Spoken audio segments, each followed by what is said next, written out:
She's the new police commissioner. Yet a racist cop yanks her from her car like a criminal. What he discovers next will shake the entire justice system. It was a calm Thursday afternoon. The sun beamed over the quiet suburban streets. Children played in backyards, and the rhythm of daily life flowed peacefully until the sound of sirens sliced through the calm. Officer James Mitchell, a 27-year veteran of the force, was on patrol. Known for being strict and following his gut, Mitchell often made traffic stops based on instinct rather than clear infractions. Some in the community whispered about his bias, especially toward young black drivers, but nothing had ever stuck to him. Until now, at a four-way stop, Mitchell spotted a black Mercedes-Benz with tinted windows. It stood out, not because of reckless driving, but because of who was behind the wheel, a confident-looking black woman in a crisp navy blue suit. She was calm, her posture upright, sunglasses on. That image alone seemed to challenge something in Mitchell's mind. Without a second thought, he flipped on his lights. The woman didn't panic.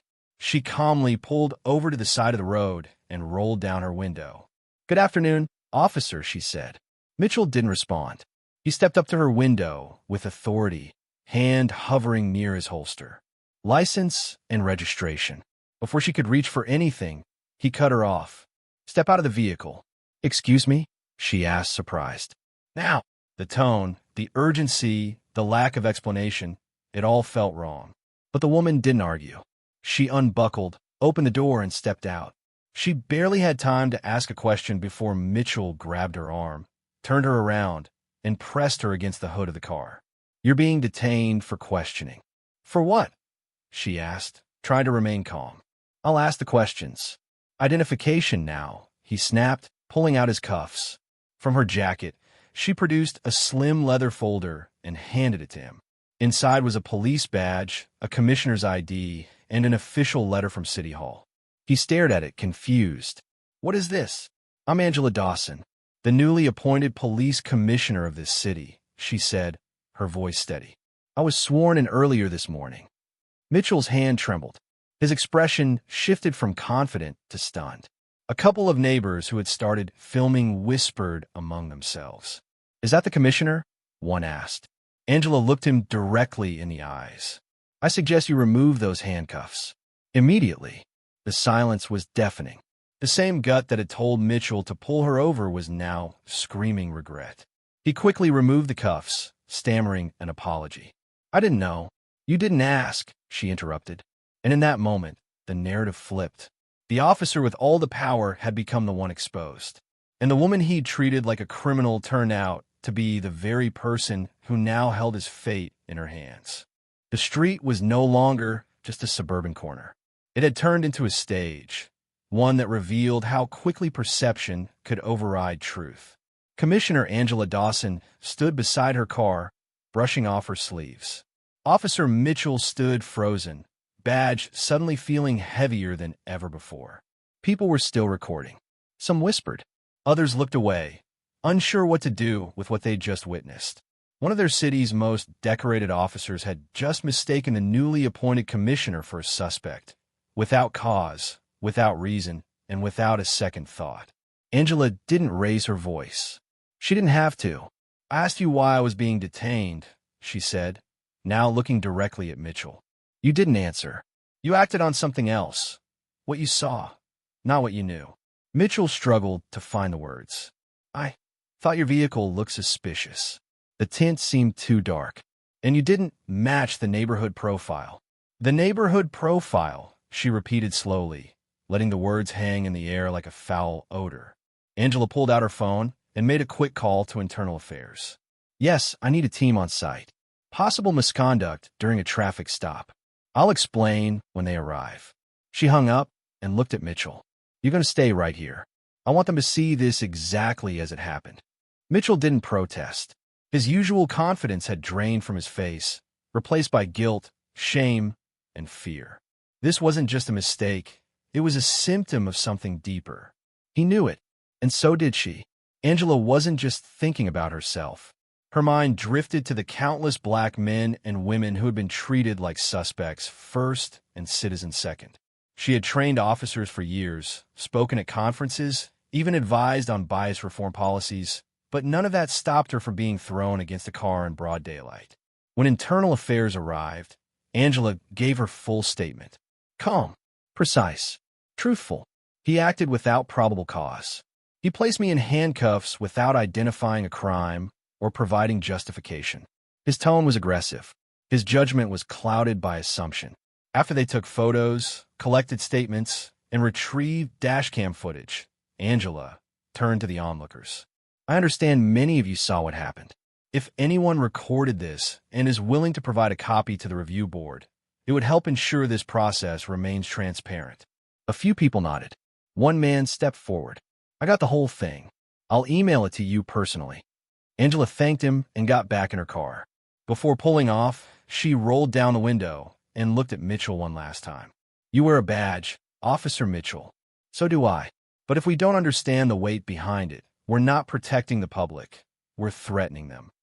She drove away, her car disappearing down the street, leaving behind a shaken officer and a crowd that had just witnessed the layers of justice peel back in real time. By the next morning, the story had already gone viral. Footage from bystanders circulated across every major platform: Twitter, TikTok, Instagram. Headline screamed, "Commissioner pulled over and cuffed by her own officer." When authority meets assumption, a city shaken. Angela Dawson didn't need to release a statement. The video spoke volumes. But she did, and it was powerful. No one is immune from bias, not even those in uniform. What happened to me is not rare. The only difference is, this time, it happened to someone with a badge and a title. Many others never get that second look. Her words weren't defensive. They were deeply personal. The community's response was split. Some supported Officer Mitchell, calling it a misunderstanding. Others called for his badge, demanding accountability. But Angela wasn't focused on punishment. She was focused on the root cause. She requested an emergency meeting with the Police Oversight Board, City Council, and top brass. We've created a culture where officers are trained to react, not reflect, she said at the meeting. And if a police commissioner can be treated like a threat based on appearance alone, what hope does the average citizen have? That hit hard. Angela announced a 3-part reform plan, effective immediately. 1. Bias training revamp. Every officer, regardless of rank or years served, would go through updated, live scenario-based training with real community input. 2. Community ride-alongs. Officers would ride with local civilians during shifts to foster understanding from both sides. 3. Transparency protocol. Any stop involving use of force or detainment without citation would trigger automatic review, including public access to the body cam footage within 72 hours. Angela didn't just want consequences for Mitchell. She wanted consequences that changed behavior citywide. Meanwhile, Officer Mitchell was placed on leave. He issued a public statement, visibly shaken and remorseful. I misjudged someone I should have respected without question. That's on me. I'm reflecting, and I accept whatever action is taken. He didn't beg for sympathy. He didn't deny what he did. And surprisingly, many appreciated the humility. Still, the deeper conversation had begun. How many other gut-feeling stops had ended far worse? A single mistake, caught on camera, had opened a painful wound. But Angela didn't want the city to bandage it. She wanted it examined, treated, and healed permanently. At a follow-up press conference, she looked directly into the cameras and said, I don't want this story to be about me. I want it to be about what's broken, and what we're finally brave enough to fix. Her voice didn't shake. It carried. Through screens, through neighborhoods, through police precincts, through the hearts of those who had always hoped someone in power would finally say what needed to be said. 3 weeks after the incident, the city felt different. Not just in headlines or hashtags, but in the air. The silence that had once surrounded biased policing was breaking, and in its place came difficult, overdue conversations. Commissioner Angela Dawson wasn't just leading from a desk. She was out in the streets, precincts, and schools. She hosted listening sessions in libraries and rec centers. No suits, no podiums, just a notebook, her voice, and open ears. At one session, a teenager stood up. My older brother got stopped 3 times last month. Each time, They asked if the car was his, even though it was. Why is that normal now? Angela nodded. It's not supposed to be. That's what we're changing. One of her boldest reforms launched that week, the transparency stop report system. Every officer was now required to log the reason for a stop, demographic details, outcome, and whether force or detainment was used, publicly accessible within 48 hours. But Angela didn't stop there. She invited Officer Mitchell to join a citywide police reform panel, not as a punishment, but as an example of what growth could look like when ego was set aside. Mitchell surprised many by accepting. In a joint public forum, he faced the crowd, some supportive, some angry, and said, I fail to ask myself the most important question. Why am I doing this? And when you can't answer that honestly, you shouldn't be pulling people over. His voice cracked. It wasn't rehearsed. It was raw. Angela followed him on stage. That day wasn't just about Mitchell's mistake, she said. It was about a system that allowed assumptions to feel like protocol. Together, they began training new recruits on what she called empathy-based policing. Not softer policing, smarter policing, where human dignity was a priority, not an afterthought. Officers participated in simulation labs where they had to make real-time decisions, not based on instinct, but guided by training and accountability. Virtual reality modules included stops involving disabled drivers, seniors, immigrants, and young Black professionals, each designed to challenge unconscious bias. The results? Complaints about officer conduct dropped by 37% in 60 days. Voluntary civilian ride-alongs doubled. Trust scores in minority communities began rising for the first time in years. What started as a viral embarrassment was now a blueprint for reform. Other cities reached out.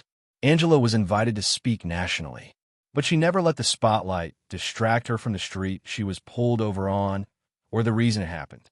In an interview, she said, I wasn't angry at the badge.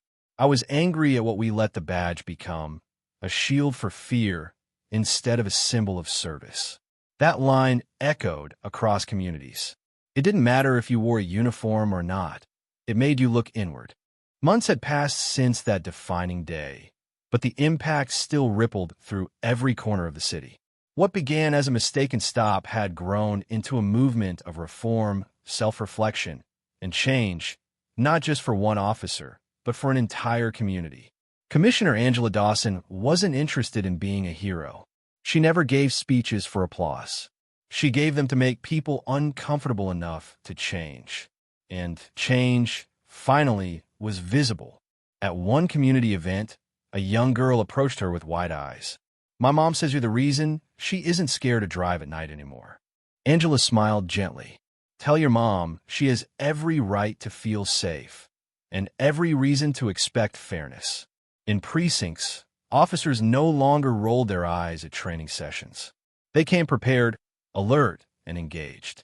Many even requested additional hours to better understand de-escalation, cultural awareness, and psychological cues. Mitchell became a frequent speaker at cadet graduations. He never sugarcoated what happened. Instead, he used it to teach humility. One moment of assumption can ruin trust that takes years to build, he would say. I learned that the hard way. Meanwhile, the Bias-Free Policing Board, created by Angela's leadership, was monitoring stop-and-search data, body cam footage, and public complaints, ensuring transparency and holding every officer, regardless of rank, to one standard, accountability. But perhaps the most powerful shift was cultural. In barbershops and church halls, people no longer whispered about injustice. They talked about how they were helping fix it. Teens organized forums. Teachers brought up Angela's story in civics lessons. And even local media shifted from sensational headlines to thoughtful reporting. What stood out most wasn't that Angela had been wronged. It was how she had responded, with dignity, strength, and a refusal to waste the moment.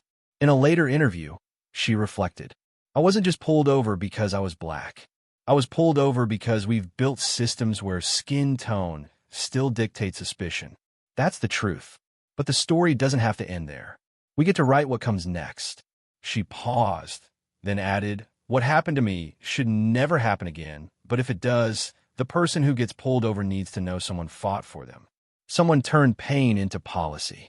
Those words stuck, not just in the minds of citizens, but in departments across the country. Angela's city became a case study for reform. Other cities modeled her stop reporting system. Some even hired her as an advisor. But no matter how far her influence reached, she never forgot the street where it all began, or the officer who reminded her just how much work was left to do. In the end, this wasn't just a story about a traffic stop. It was about a mirror held up to a city, a system, and a society, and the courage it takes to face the reflection, then do better. If you enjoyed this story, don't forget to like the video and subscribe to the channel for more.